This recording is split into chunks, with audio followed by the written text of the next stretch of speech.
Good morning. You guys don't sound happy. You know, while I was seated down there and I was listening to Irene, then Honorable Laibuta, and then Hassan, and I asked myself, why am I here? And then I discovered I'm more inspired today. And what a Monday, because it then means the rest of my week is going to be a blessed week. Having said that, I am here today courtesy of Bernard Chitunga. I know you know Bernard. Bernard is a good friend of this organization. I was with him in Egypt, and this is what he said. You're my friend. These are my friends. And since they are my friends, they are going to be your friend. And since they are going to be your friend, you have no option but to appear for that conference. And that is why I'm here this morning. I was literally ordered to be here today. Having arrived today morning at 4 a.m. from Egypt, and I said I must come here.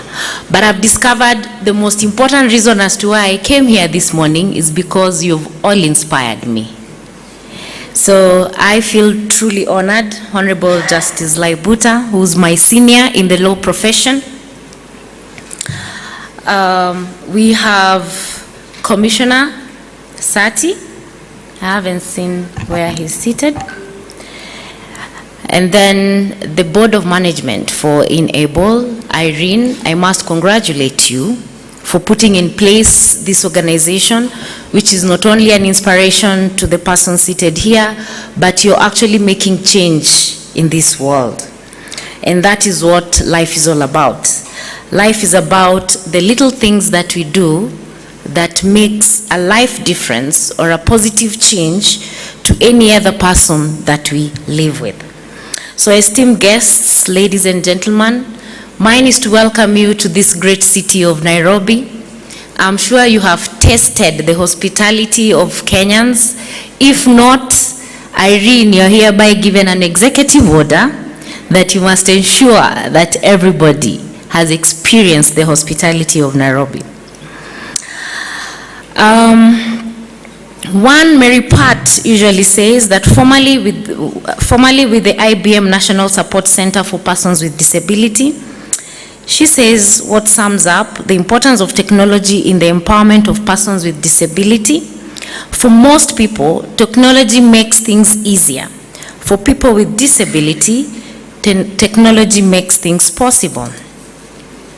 I also want to believe that the possibility of our ability is within ourselves. My good friend here, Hassan, has said that persons with disability, most of them are poor. But the question then is, how do we change our current situations, embrace that situation, and change it into a positive step in life? And this is it. We have already started that journey. With all of you seated here, with the conversations that we are having, I am positive that we are going to change anything we think that is negative within ourselves and transform it into a positive, and beyond that, to a joyous and positive results.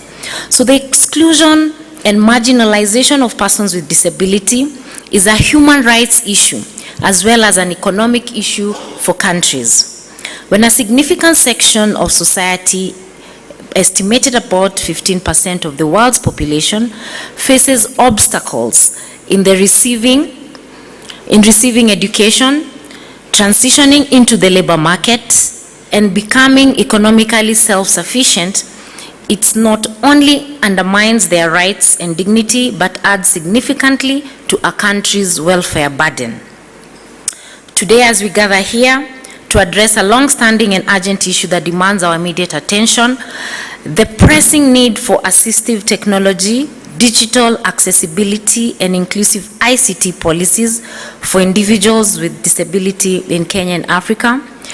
According to the World Health Organization, over 1 billion people globally have disabilities, and 80% of them live in developing countries. Individuals can experience different types of disabilities, including visual hearing, speech mobility, cognitive and psychosocial, issues. In Africa, there are more than 50% of its population living with some form of disability, and this is a need that we need to look into. These statistics should serve as a wake-up call for all of us. We must do more to ensure that individuals with disabilities are not left behind in terms of accessing digital services, healthcare, education, and other essential needs. The use of technology in the empowerment of persons with disability is not new. Specialized assistive and adaptive technologies such as screen reading, software, magnification devices, augmentative and alternative communication devices that aids with difficulties in verbal communications and telecommunication, relay devices have been used to promote independence and participation. Currently, globally, we are all now talking about e-mobility. The question then is, where are we placing the persons with disabilities? How far have we taken their participation? And what is their role in changing the policies globally? Persons with disabilities, however, face significant challenges in acquiring assistive devices, and I'm sure that is why we are here today. How do we make this possible? And how fast can we have this technology out there? As a government leader, it is pivotal to reckon that one of our greatest responsibilities is to ensure that every citizen has equal access to essential services and opportunities. The actualization of this goal has, however, left out individuals living with disabilities. We must ensure that we are all included.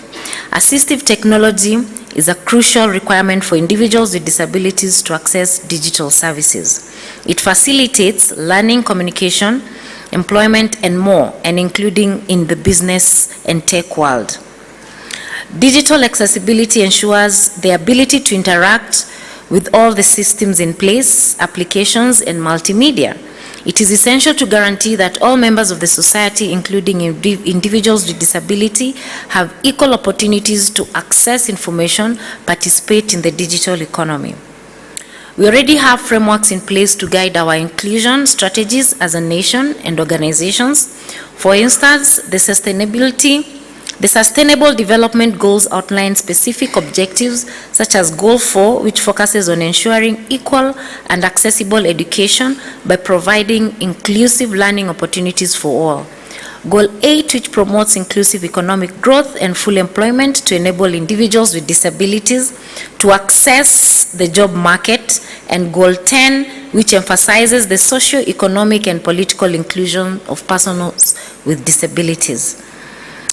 I would like also to emphasize the importance of collecting crucial data with a particular emphasis on disability disaggregated data.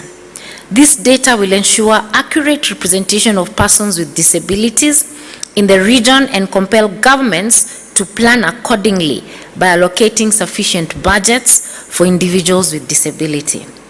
I will not deliver much on what the Kenyan government is doing, but if you look at the Kenya Kwanza plan, it has put proper measures to ensure that persons with disabilities are catered for. What then do we need to do? Is to transform the promises into policies and to ensure that the national policies then cascade down into law so that we are able to address all issues within the legal framework. It is of utmost importance for governments, corporations, and non-profit organizations to be guided by constructive ICT policies. I'm delighted to share that in Kenya, significant progress has been made to ensure digital inclusivity for people with disabilities is enshrined. Kenya has enacted several laws, including the Persons with Disabilities Act, which mandates that stakeholders make the information, products, and services accessible to individuals with disability. ICT is clearly identified as an enabler in the Convention on the Rights of Persons with Disabilities. The convention, the 2006 convention, consistently brings up the role of ICT in promoting the independence and full participation of persons living with disability across life domains, and requires state parties to make concerted efforts and investments to advance access to ICT. The Kenya ICT Action Network for Persons with Disability has played a significant role in this regard as well. Last year, Kenya made history by launching the KS 2952, ICT Accessibility Standards for Products and Services, the first ever of its kind in Africa. This initiative is a partnership between the Kenyan government and Enable, and I still laud Irene and her team for the good work that they are doing. The two-part standards consisting of requirements of conformance aims to ensure that accessibility of a digital products and services in both the public and private sectors for individuals with disabilities, PWDs, and older individuals facing challenges in utilizing e-government services and business-owned digital platforms. To support this initiative, we have collaborated with organizations such as World Health Organization, AfriLabs, and the African Union to develop people-centric and inclusive policies for the adoption of assistive technology. With the implementation of the KS 2952 ICT Accessibility Standard, Kenya has set a precedent and continues to lead by example in Africa regarding the inclusion of individuals with disability. This initiative facilitates the employment of the young people with disability, contributing to the economic agenda, and fosters the development of more inclusive policies for education, ICT, and innovation. It also encourages young people to design inclusive solutions while generating income. It is also worth noting that accessible e-governance is important to ensure civic and social inclusion of persons with disabilities. Increasing transition of government services, records, and paperwork to digital formats can promote independent and autonomous interface with government services and offices. Government websites, social media, and crowdsourcing platforms have become important sources of information for persons living with disability and need to be designed using accessible principles. As I said earlier, the world over is moving towards e-mobility. We therefore need to advance and embrace and include everybody within that social network or economic network. In inclusion, every human being deserves equal treatment and opportunities. As a government, it's our responsibility to ensure that individuals living with disability are not left behind. I urge all stakeholders to join us in realizing our vision of achieving a fully inclusive Kenya and Africa. Eliud Kipchoge once said, "No human is limited. Together, let us work towards realizing the full potential of every citizen by ensuring the digital space has incorporated all of us." Thank you very much. Allow me to bring the greetings from His Excellency, the President, and the Prime Cabinet Secretary. Thank you very much.